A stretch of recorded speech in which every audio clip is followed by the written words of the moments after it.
Всем привет, с вами Дэн, и у нас сегодня летняя новиночка от китайского бренда Берни, который на AliExpress всегда предлагает что-то такое, знаете, максимально классное по сочетанию цена, характеристики, цена-качество. И давайте открывать, смотреть. И у нас здесь лимончик. Ну вы посмотрите, какая красотулечка, а. Ну сейчас сначала по комплекту. Значит, здесь спасибочки, да, и разные языки по инструкции. Ну и давайте сейчас я часы распакую, а потом будем уже про них говорить. Итак, часы я распаковал. Здесь у нас референс AM151M. И, как всегда в случае с Берни, есть огромное количество разных вариаций по циферблату. Можно выбрать браслет, можно выбрать ремешок из вторкаучука. Я взял в базе браслет. Здесь браслет такой Jubilee. И стальная вставка на безеле и такой вот лимонный, я бы сказал, лайм-лимон, здесь градиентный циферблат. Циферблат просто бомбический, как мне кажется, сочетание прям такое максимально беспроигрышное. Желтый, светло-зеленый, ну по-моему, классно.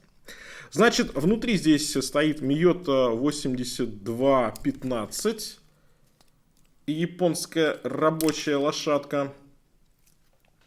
Красивая гравировочка здесь, посмотрите, какая акулы на задней крышке. Очень классно. Шикарно. Супер ламинова на метках и стрелках. Сталь 316L по корпусу, по браслету заявлено. Сапфир с внутренним антибликовым стеклом. 200 метров водозащита. И цена 9-10 тысяч рублей. В зависимости от купонов, скидок на AliExpress, по крайней мере, на момент записи этого ролика. Но ссылку оставлю в описании к этому видосу. Если что, посмотрите актуальную цену. Давайте пройдемся сразу по размерам. 42,5 у нас по корпусу. Высота 13,2, по браслету 20 и от ушка до ушка под 50 где-то, да, 49,7. 49,7. Ну, то есть, такие среднеразмерные, достаточно крупненькие по нынешним как меркам часы. И вот мое запястье 18,5. Слушайте, ну, приятненький такой дайвер, мощный. Он, причем за счет того, что здесь вот так как называемый лысый, да, или стальной безель, мощи добавляет, такой прям крепости, да. И мне нравится, мне очень нравится вот именно стальная вставка всегда на безеле. Но и в связи с этим часы обычно кажутся чуть-чуть более массивнее, мощнее, чем они есть на самом деле. Но мне этот нравится вариант, потому что здесь еще и, как видите, достаточно широкие ушки, и как раз к ним такой массивный безель очень даже неплохо подходит.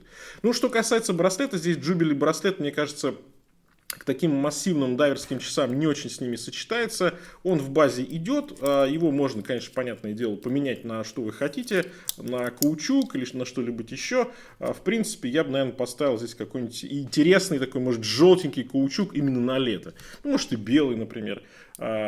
Здесь сантиметров 6 про запас на этот Jubilee браслет. В принципе, я все равно рекомендую брать на браслете эти часы, потому что в любом случае браслет пригодится. Здесь стандартный у него размер. Ну, браслет такой под Rolex с широкой застежкой. Я не очень люблю вот именно такого плана застежку. Мне кажется, не самая удобная. Вот. Но сам по себе Jubilee с учетом цены здесь неплох. Ничего такого прям супер резкого, острого здесь нет. Так что, если нравится такого плана браслеты, то окей. К тому же его всегда можно поставить на какие-то ваши более классические часы, а сюда взять что-то более массивное. Но в базе за эти деньги и Jubilee, и сами по себе часы классные. Это прям очень даже приятненько. А здесь характеристики, как всегда, у Берни на высоте. Безель хороший такой, четкий. Уверенный безель, достаточно легкий, и им удобно оперировать, то есть он прям вот из любой точки, где хочешь, там прям и передвигаешь безель. Удобно, удобно. Кто любит играться безелем, понравится. Он чуть-чуть шире, чем основная часть корпуса, за счет этого, в принципе, и легко пользоваться безелем. Так, на полном браслете у нас получается по весу что? 163 с небольшим грамма.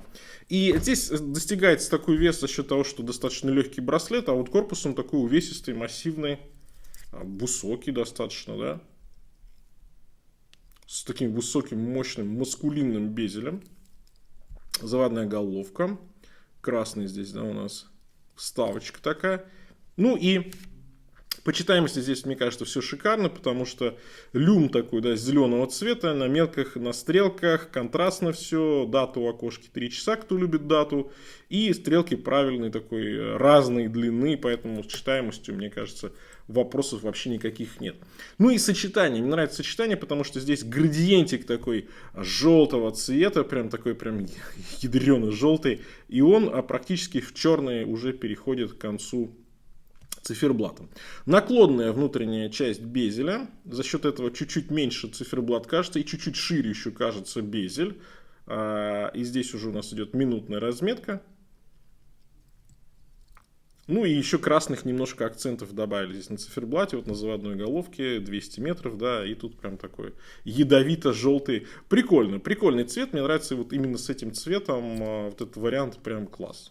Ну давайте теперь посмотрим более детально циферблат. Текстурка здесь приятная, меточки накладные.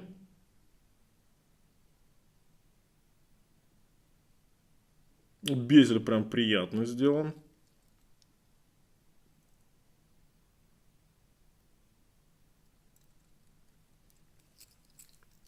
Акула у нас на задней крышке.